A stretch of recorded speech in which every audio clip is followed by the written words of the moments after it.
Halo, selamat sore teman-teman. Kembali lagi bersama saya, Ima Kulata Murni. Nah, kali ini kita akan membahas sebuah tema, yaitu skandal korupsi di Indonesia, yaitu kasus korupsi bansos oleh Menteri Sosial Juliari Peter Batubara. Data korupsi di Indonesia. Korupsi dapat dikatakan penyakit yang telah menjamur di Indonesia, tak terkecuali di bagian pemerintahannya. Korupsi juga sering dikaitkan dengan politik, karena biasanya orang yang memiliki kekuasaan yang dapat melakukan tindakan korupsi tersebut. Akan tetapi, Selain orang yang memiliki kekuasaan, tidak menutup kemungkinan siapapun dapat terlibat tindakan kasus korupsi secara hukum. Korupsi merupakan perbuatan yang dilakukan yang bermaksud untuk memberikan sebuah keuntungan, di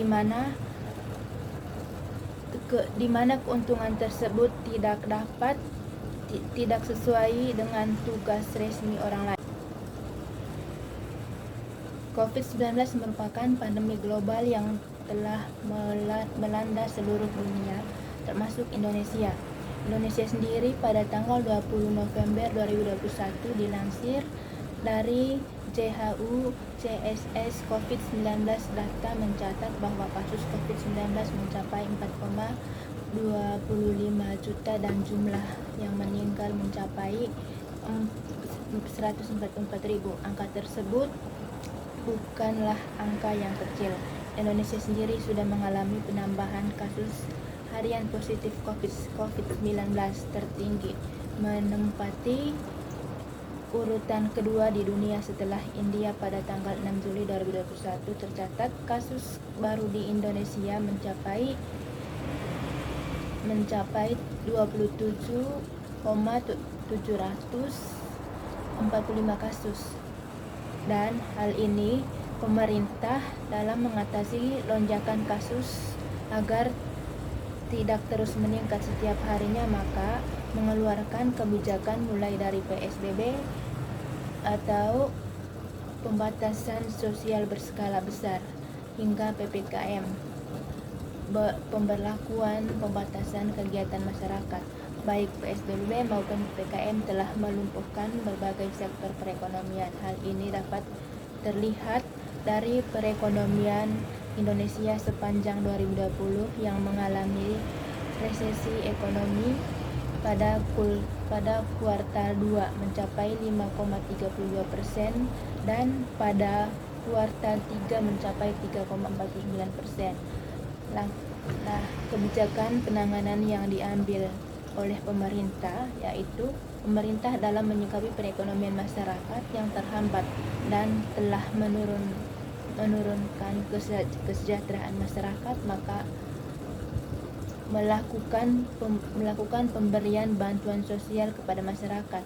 Bantuan sosial yang diberikan oleh pemerintah meliputi PKH atau program keluarga harapan, program kartu sembako, program bantuan beras, ulok para kerja, dan subsidi kuota internet. Menurut data Kementerian Sosial, kartu prakerja dan subsidi kuota internet tahun 2020, Kementerian Keuangan telah mengeluarkan alokasi anggaran untuk program bantuan sosial sejumlah 127,20 triliun rupiah. Realisasi bantuan sembako Jabodetabek mencapai 99,91%, bantuan tunai BST 98%, bantuan tunai KPM non PKH sembako 9,9%, dan BPNT sebesar 92,92%. Adapun di tahun 2021 Kementerian Keuangan mengalokasikan dana sebesar 408,8 triliun rupiah untuk bantuan sosial terhitung pada semester 1 2021. Realisasi program bansos mencapai 66,43 triliun rupiah. Langkah pemerintah dalam memberikan bantuan sosial ini tentunya untuk mendorong pertumbuhan ekonomi Indonesia dan mencegah Indonesia dari resesi ekonomi. Melalui pemberian bantuan sosial maka akan mendorong daya beli masyarakat, meningkat konsumsi masyarakat dan mempercepat penyerapan anggaran PEN atau pemulihan ekonomi nasional. Namun tujuan ini tidak dapat terimplementasikan dengan baik apabila ada sejumlah oknum yang memanfaatkan kesempurnaan kesepakatan untuk keuntungan pribadi, seperti yang terjadi di Indonesia, yaitu adanya korupsi bansos berupa paket sembako senilai 5,9 triliun rupiah yang telah merugikan masyarakat dan negara. KPK menetapkan mantan Menteri Sosial Julia Batubara sebagai tersangka kasus dugaan suap bantuan sosial penanganan pandemi COVID-19 untuk wilayah Jabodetabek tahun 2020. Penetapan tersangka Juliari saat itu merupakan tindak lanjut atas operasi tangkap tangan yang dilakukan KPK pada Jumat 5 Desember 2020 usai ditetapkan sebagai tersangka.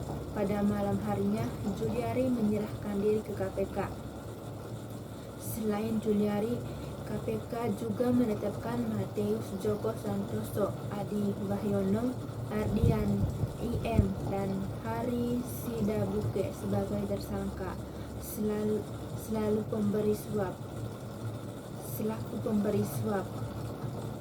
Menurut KPK, kasus ini bermula dari adanya program pengadaan bansos penanganan COVID-19 berupa paket sembako di Kemensos tahun 2020 dengan nilai sekitar 5,9 triliun dengan total 272 kontrak dan dilaksanakan dengan 2 periode. Juliari sebagai Menteri Sosial saat itu menunjukkan Mateus dan Adi sebagai pejabat pembuat komitmen KPK dalam pelaksanaan proyek tersebut dengan cara penunjukan langsung para rekanan dan diduga disepakati ditetapkan adanya fee dari tiap-tiap paket pekerjaan yang harus disetorkan para rekanan kepada Kemensos melalui Mateus untuk setiap paket bansos fee yang disepakati oleh Mateus Mateus dan Adi sebesar 10.000 per paket sembako dari nilai 300.000 per paket bansos. Pada Mei sampai November 2020, Mateus dan Adi membuat kontrak kerjaan dengan beberapa supplier sebagai rekanan yang diantaranya Ardian IM dan Hari Sidabuke dan juga PT RPI yang diduga milik Mateus. Penunjukan PT RPI sebagai salah satu rekanan tersebut diduga diketahui Juliari dan disetujui oleh Adi. Pada pelaksanaan paket bansos sembako periode pertama diduga diterima fee 12 miliar yang pembagiannya diberikan secara tunai oleh Mateus kepada Juliari melalui Adi. Dari jumlah itu, diduga total suap yang diterima oleh Juliari sebesar 8,2 miliar. Uang tersebut selanjutnya dikelola Eko dan Selfie dan Selvi N selaku orang kepercayaan Juliari untuk digunakan membayar sebagai keperluan pribadi Juliari. Kemudian pada periode kedua pelaksanaan paket bansos sembako terkumpul uang fee dari Oktober sampai Desember 2020 sekitar 8,8 miliar, sehingga total uang yang diterima oleh Juliari menurut KPK adalah sebesar 17 miliar. Seluruh uang tersebut diduga digunakan oleh Juliari untuk keperluan pribadi. Atas perbuatannya itu, Juliari disangka melanggar pasal 12 huruf A atau pasal 12 huruf B atau pasal 11 Undang-Undang UU Nomor 31 Tahun 1999 tentang pemberantasan tindak pidana korupsi sebagaimana telah diubah dengan UU Nomor 20 Tahun 2001 tentang perubahan atas UU Nomor 31 Tahun 1999 tentang pemberantasan tindak pidana korupsi Jo pasal 55 ayat 1 ke 1 KUHP dan divonis 12 tahun penjara. Juliari divonis 12 tahun penjara dan denda 500 juta rupiah oleh Hakim Pengadilan Tindak Pidana Korupsi atau Tipikor pada Senin 23 Agustus 2021.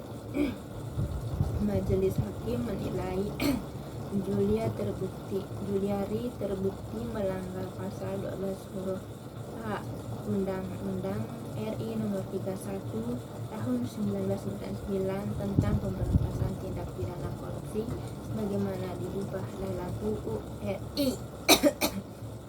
Nomor 20 Tahun 2001. Selain itu, hakim juga menjatuhkan pidana tambahan untuk membayar uang pengganti sejumlah 14 miliar 590.450 ribu atau sekitar 14,59 miliar. Jika tidak diganti, bisa diganti pidana penjara selama 2 tahun. Hak politik atau hak dipilih terhadap Juliari pun dicabut oleh selama 4 tahun oleh hakim selama 4 tahun. Hal memberatkan Juliari menurut perbuatannya menurut kualitas dapat dikualifikasi tidak kesatria. Ibaratnya lempar batu sembunyi tangan, kemudian berani berbuat tidak berani bertanggung jawab, bahkan menyangkali perbuatannya. Hakim juga menilai perbuatan Juliari dilakukan dalam keadaan darurat bencana non-alam, yaitu wabah COVID-19. Sementara yang meringankan Juliari belum pernah dijatuhi pidana. Ia juga sudah cukup menderita dicerca, dimaki, dihina oleh masyarakat. Hakim juga menilai Juliari telah divonis oleh masyarakat telah bersalah, padahal secara hukum terdakwa belum tentu bersalah sebelum adanya putusan pengadilan yang berkekuatan hukum tetap. Selama persidangan kurang lebih 4 bulan, Juliari hadir dengan tertib, tidak pernah bertingkah dengan macam-macam alasan yang akan mengakibatkan persidangan tidak lancar.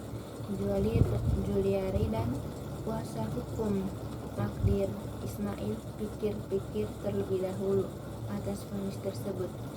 Kami sudah sempat berdiskusi sedikit dengan terdakwa untuk menentukan sikap kami, akan coba mengambil sikap terlebih dahulu untuk pikir-pikir yang mulia, ujar Magdir Ismail.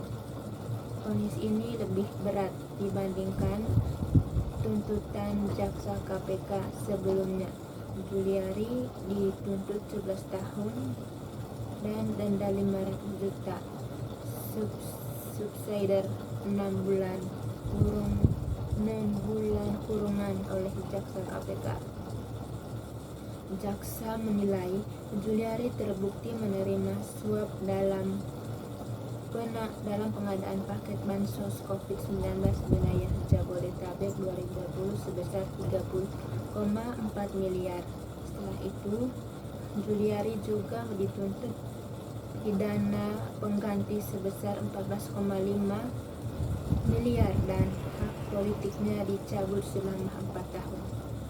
Dalam tuntutannya, jaksa menyebut mantan Mensos ini memerintahkan 2 anak buahnya yaitu Matius Joko dan Adi Yono untuk meminta fee sebesar 10.000 tiap paket bansos COVID-19 dari perusahaan penyedia.